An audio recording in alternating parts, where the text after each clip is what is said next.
Human history is built on deciphering codes. During World War II, we broke the Nazis' supposedly unbreakable Enigma machine. Thanks to the Rosetta Stone, we were able to bring to life the hieroglyphs that had remained silent for thousands of years in the Egyptian deserts. We read ancient Mayan tablets, unearthed dead languages from their tombs. We're even trying to make sense of signals coming from the depths of space. But no, there's one thing that is resisting. In the cold cellars of Yale University's rare books library, there sits a small, unassuming book, approximately 240 pages long, stored under shelf number MS-408. The cover has no name, no date, and no title. When you open it up, you are faced with the greatest chaos in the world. This book features the world's best cryptologists, agents of the American National Security Agency, NSA. It has been defeating linguistics professors and award-winning mathematicians for a full 600 years. According to some, it's a message from aliens. According to some, it was the biggest joke of the Middle Ages. According to some, it is the last cry of a lost civilization. Today, we won't just be reviewing a book. Today, we will embark on a journey to the limits of the human mind. This is the story of the Voynich Manuscript. And perhaps by the end of this video, you will be the one who figures out what it is. The year is 1912. Europe is trembling with the sound of the First World War approaching. We are in Italy, at the magnificent but financially struggling Villa Mondragone Monastery near Rome. The Jesuit monks secretly decide to sell some of the books in their library in order to have the monastery repaired. The buyer was Wilfred Voynich, a Polish-born revolutionary, a chemist, and above all, a passionate bookseller.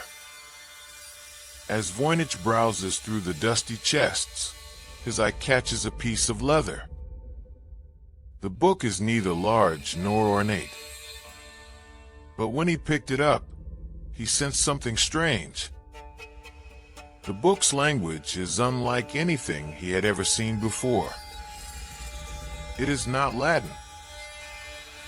It is neither Italian, Greek, nor Arabic. Voynich realizes at that moment that he has made the discovery of a lifetime. However, a letter that fell out of the book transformed the event from a simple bookseller's discovery into something more complex. It turns into a conspiracy that extends to the imperial palaces. A letter dated 1665 is found tucked between the pages of the book. The letter was written by Dr. Marcy from Prague and reads, "I am sending you this book because you're the only one who can solve it." The letter contains another incredible detail. This book was once purchased by Holy Roman Emperor Rudolph II for a staggering 600 ducats. 600 ducats of gold, worth tens of thousands of dollars today. Emperor Rudolph was obsessed with alchemy, magic, and immortality. Why would an emperor pay a fortune for a book he couldn't read? What was promised to him? The secret to eternal life, or the formula of the philosopher's stone? For years, the biggest doubt was, did Wilfred Voynich fabricate this book himself? After all, he was a bookseller, and he could get rich from a rare book. Science stepped in to dispel this doubt.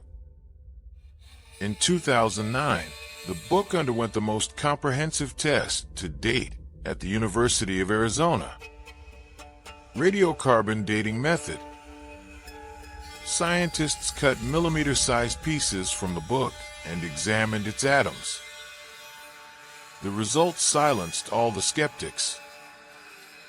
The parchment, or the skin of the book, dated back to between 1404 and 1438. Think about it. Sultan Mehmed the Conqueror had not yet conquered Istanbul. Leonardo da Vinci had not yet been born. Christopher Columbus did not discover America. This book is that old. Even more interesting is the cost of this book. This isn't paper, it's cowhide called vellum. To create the complete Voynich Manuscript, at least 14 to 15 calves had to be skinned. It had to be tanned and prepared perfectly. In the 15th century, this was a tremendous investment. No joker would spend a fortune on hides just for fun. He doesn't spend months drawing meaningless shapes on it. This book was of vital importance to its author. It was so important that they used the most expensive materials. Now ETs lift the lid and dive inside. Half of the book looks like a gigantic herbarium or catalog of plants. At first glance, you might mistake them for daisies, sunflowers, or lilies.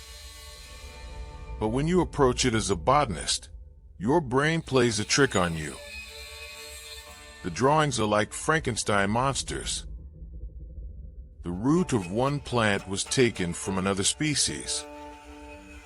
Its leaves belong to a completely different family. Its flower has a form never before seen in nature. It's as if the author has depicted the flora of another planet, not the plants of Earth.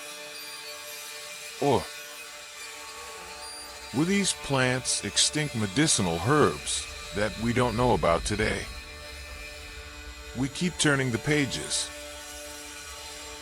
We are presented with enormous maps that fold out. These are astronomical diagrams. Suns, moons, and stars.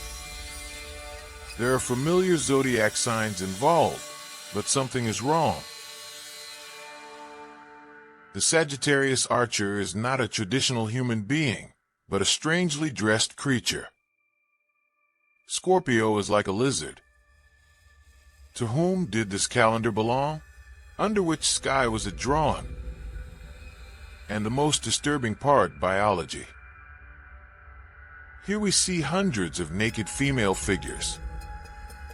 But there is no erotic connotation.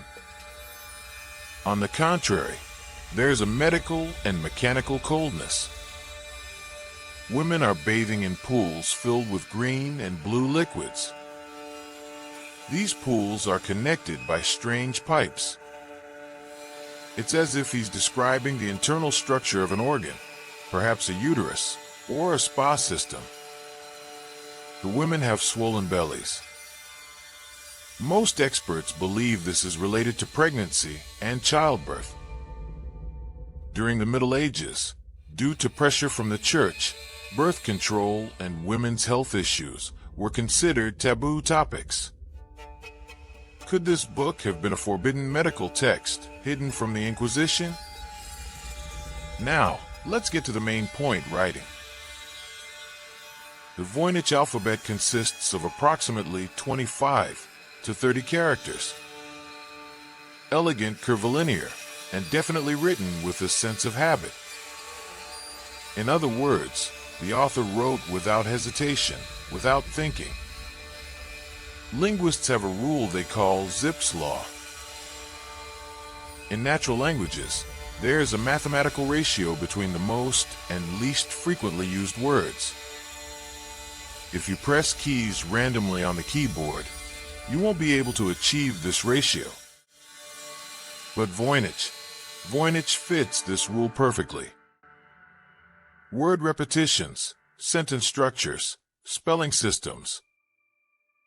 Everything screams that this is a real language. But what? Artificial intelligence compared this text with Hebrew, Latin, and Arabic texts. The result? None. This language doesn't belong to any language family in the world. Now hold on tight, because perhaps the solution is much closer than we think, hidden in our own language.